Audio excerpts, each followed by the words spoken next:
Calcium deficiency కూడా ఎక్కువగా కనిపిస్తూ ఉంటుంది ఆడవాళ్ళలో అంటుంటారు కదా, సో దాన్ని ఎలా? అది యాక్చువల్లీ నిజంగా ఈ కంపెనీలు సృష్టి చేస్తున్న అపోహలు. మీరు వారానికి ఒకసారి నువ్వుల లడ్డు తిన్నారనుకోండి, ఏ కాల్షియం ఇబ్బంది ఉండదు, కానీ దీన్ని చెప్పట్లేదు. అందుకే పాలు తాగండి అంటున్నారు, పాలలో కాల్షియం ఉంది అంటున్నారు. కాల్షియం ఉంటే మరి ఎందుకు ఇంతమంది కాల్షియం ప్రాబ్లం అవుతుంది అంటే నిజంగా పాల నుంచి మీకు కాల్షియం రావట్లేదు అని, హార్మోన్ అసంతులనం మాత్రమే జరుగుతుంది అని. పాల నుంచి మనం కాల్షియం సరిగ్గా అబ్జర్వ్ చేయలేము.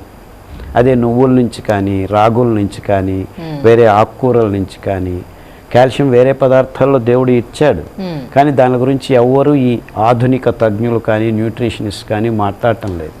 నువ్వుల్లో పాల కంటే 10 రెట్లు కాల్షియం ఉంది, దాని నుంచి గ్రహించే శక్తి మనకు చాలా ఉంది. అంటే పాల నుంచి కాల్షియం గ్రహించడం కన్నా నువ్వుల పాల నుంచి తీసుకోవడం చాలా ఈజీ అనమాట మన దేహానికి. రాగుల్లో 3.6% ఎక్కువ ఉంది. అంటే మీకు పాలల్లో 1 గ్రామ్ ఉంటే రాగుల్లో 3.6 గ్రాములు ఉంది. కొబ్బరి పాలల్లో ఈక్వల్గా ఉంది. అంటే మీరు కొబ్బరి పాలు 1 లీటర్ తాగితే ఈ పాలు 1 లీటర్ తాగితే ఇందులోనే ఎక్కువ కాల్షియం వస్తుంది.